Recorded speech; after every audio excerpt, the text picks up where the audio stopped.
Bien-aimés dans le Seigneur, nous vous bénissons et nous disons merci au Seigneur parce qu'il nous a donné la grâce, le temps de vous retrouver encore aujourd'hui une fois de plus dans ce nouveau numéro pour vous faire part de la parole de l'Éternel. C'est encore votre humble serviteur, pasteur Peter Mukendi, dans le cadre de ces messages. J'ai un message pour toi aujourd'hui. Alors, maintenant nous allons partager ces 5 dangers d'un homme sage et d'un homme beau. Le 5G d'un homme sage et d'un homme beau. Nous prenons nos Bibles dans le livre d'Ésaïe, chapitre 14, versets 13 à 14.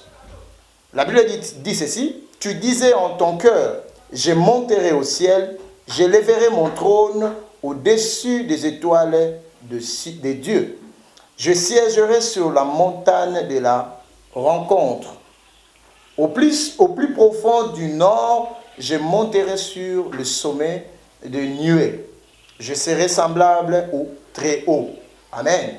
Vous voyez, cet homme sage, c'est chérubin sage ici. Le prophète parle du chérubin. Le chérubin qui était autour de Dieu, qui faisait vraiment de l'honneur de Dieu, qui était connu par Dieu, qui était censé de s'occuper de la louange dans le trône de Dieu. Et un jour, il s'est dit finalement, parce qu'il était beau, la Bible parle de la beauté du chérubin, mais aussi de la sagesse. Parce que Satan, Lucifer, qu'on a connu comme un ange, était beau et il était sage.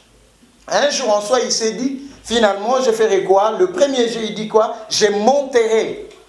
Il s'est décidé en lui parce qu'il était beau, parce qu'il se sentait capable avec sa sagesse. Vous voyez, il s'est dit, je monterai, je lèverai et j'assiégerai, pardon. Et puis encore, il dit, je monterai sur le sommet du nuée et ensemble, finalement, après, il dit, je serai semblable au Très-Haut. Le 5G que le chérubin a voulu utiliser. En soi, qu'est-ce qu'il voulait dire?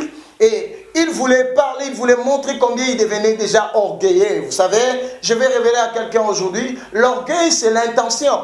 La première des choses que nous devons retenir ici, c'est que en lui, on sentait l'intention de devenir comme le Très-Haut. Il voulait devenir comme le Tout-Puissant. Et en lui résidait déjà cette intention, et la Bible condamne l'intention. Le 5G de cet homme sage, le 5G de cet homme beau, de ce chérubin beau.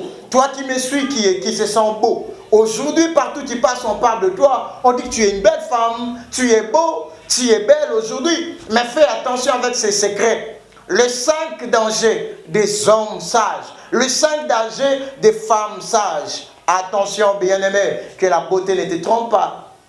Que la sagesse que l'Éternel t'a donnée ne te trompe jamais. Parce qu'un jour, Salomon croyait, faisait beaucoup confiance à sa beauté et à sa sagesse. Il est parti loin.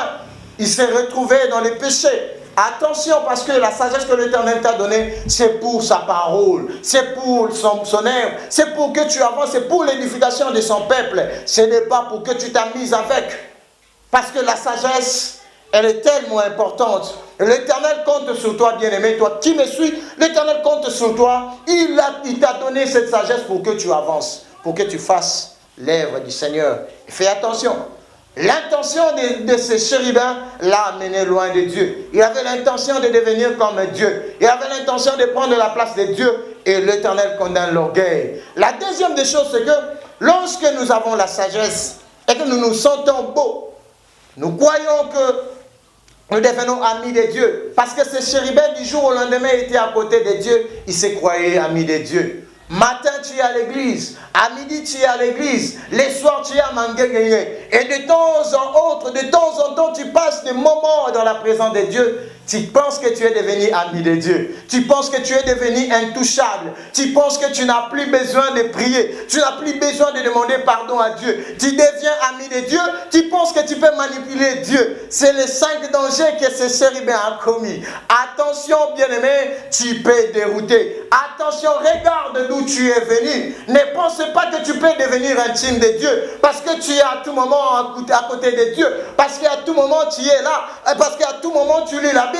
Tu ne deviendras jamais ami de Dieu. Je ne deviendrai jamais ami de Dieu. Parce que le Dieu que nous prions est notre Père. Il est celui qui nous appelle dans la sanctification. Il est celui qui nous appelle à l'obéissance. Si nous voulons devenir intimes de Dieu, Acceptons notre Dieu comme notre Père. Ayons la crainte de l'Éternel. Observez la vie de la sanctification. Et là, l'Éternel nous fera du bien. Parce qu'il était à côté de Dieu, il se croyait ami de Dieu. Parce qu'il était à tout moment dans la présence de Dieu, il pensait qu'il pouvait prendre la place de Dieu. Bien-aimé, cher camarade, toi qui me suis, fais attention. Fais attention avec tes intentions. Fais attention, sachez-le bien, tu ne deviendras jamais ami de Dieu. Il reste notre Père, il reste notre Dieu. Il nous aime beaucoup. Que Dieu vous bénisse. Bye bye. Bye.